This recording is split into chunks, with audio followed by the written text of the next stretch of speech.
Rahim. Assalamu alaikum students. As you know that we are discussing class 9th biology chapter number 1 introduction to biology. So today our topic is divisions and branches of biology.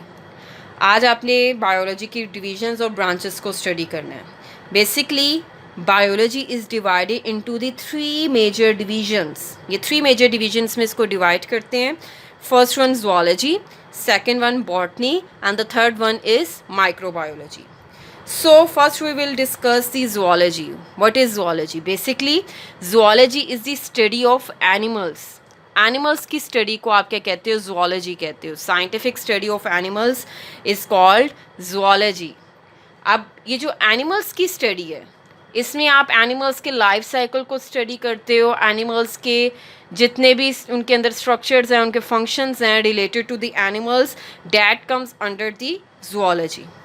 Now the second division of this biology is botany. What is botany? Botany is the study of the plants. Plants की study को आप botany कहते हो. अब plants में आप उनके structures को स्टडी करते हो, उनके फंक्शंस को स्टडी करते हो, उनके लाइफ साइकिल्स को प्लांट्स के स्टडी करते हो. सीड्स की फॉर्मेशन कैसे होती है या सीड की डिस्पर्सल कैसी होती है, ये सारे प्रोसेसेस आप किसके अंडर स्टडी कर रहे हो? बॉटनी में. Then the third branch of biology और third division of biology is microbiology. Micro mean small. So आप जो माइक्रोबायोलॉजी में स्मॉल थिंग्स की स्टडी करते हो, मीन्स के माइक्रो ऑर्गेनिज़म्स की स्टडी करते हो इन microbiology. Micro organisms means bacteria, viruses, कितनी टाइप्स के बैक्टीरिया वायरसेस होते हैं, ये क्या क्या डिजीज़ कॉज करते हैं, या इनकी जो रेप्लिकेशन होती है, ये अपनी जनरेशन को आगे कैसे कंटिन्यू करते हैं, ये अपनी रिप्रोडक्शन कैसे करते हैं, that comes under the microbiology. So students, now we will discuss the remaining branches of biology. So first branch which we will discuss is morphology. What is morphology? Basically morphology is the study of form and structures of the living organisms. अगर हम इसका meaning देखें ना, morph का meaning होता है shape. तो आप जो है मॉर्फोलॉजी में आप लिविंग ऑर्गेनिजम्स के फॉर्म्स को स्टडी करते हो, उनकी शेप को स्टडी करते हो, उनके स्ट्रक्चर्स को स्टडी करते हो. That comes under the morphology.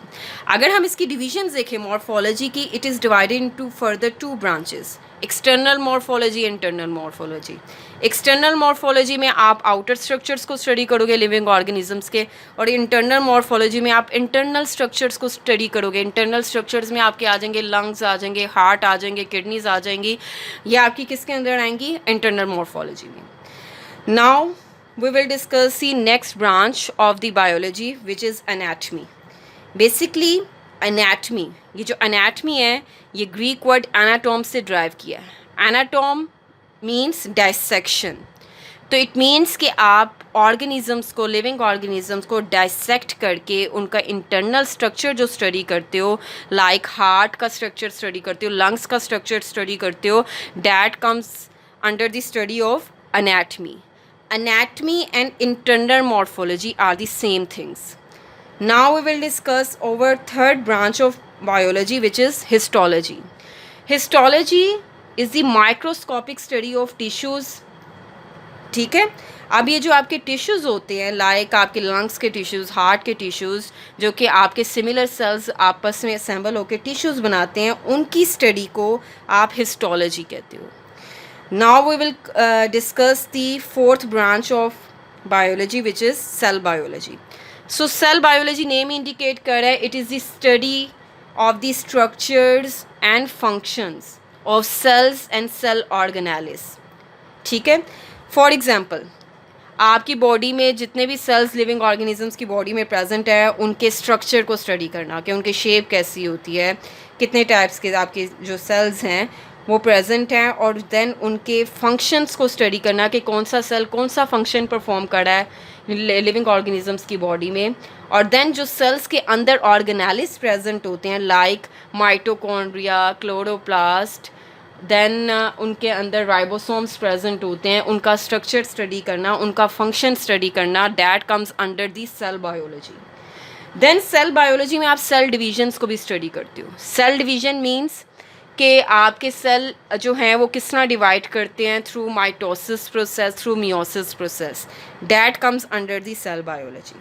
Means कि आप सेल बायोलॉजी में सेल्स को स्टडी करते हो, उनके स्ट्रक्चर फंक्शन को स्टडी करते हो, और सेल्स के अंदर जो सेल ऑर्गेनालिज होते हैं लाइक माइटोकॉन्ड्रिया, राइबोसोम्स, उनको स्टडी करते हो, उनके स्ट्रक्चर और फंक्शन को. और देन जो है आप क्या करते हो, आप सेल डिवीजन को भी इसमें स्टडी करते हो. So now we will discuss the next branch of biology which is physiology. Physiology जो है ये ट्रू ग्रीक वर्ड से ड्राइव किया है, physis and logia. Physis mean origin, nature, and logia mean study. So आपकी physiology में आप functions को स्टडी करते हो. फॉर एग्ज़ाम्पल लिविंग ऑर्गेनिजम्स में जो जितने भी पार्ट्स हैं उनके वो क्या क्या फंक्शन परफॉर्म कर रहे हो, that comes under the physiology. अब फिजियोलॉजी और एनाटमी में डिफरेंस होता है. फिजियोलॉजी में आप फंक्शन स्टडी कर रहे हो, लाइक हार्ट क्या फंक्शन परफॉर्म कर रहा है, लंग्स क्या फंक्शन परफॉर्म कर रहा है. एज़ यू नो दैट कि हार्ट जो है वो ब्लड को पंप करता है और बॉडी में ब्लड सर्कुलेट करता है. उस सारे फंक्शंस की जो स्टडी है पार्ट्स की, उनको हम फिजियोलॉजी में स्टडी करते हैं.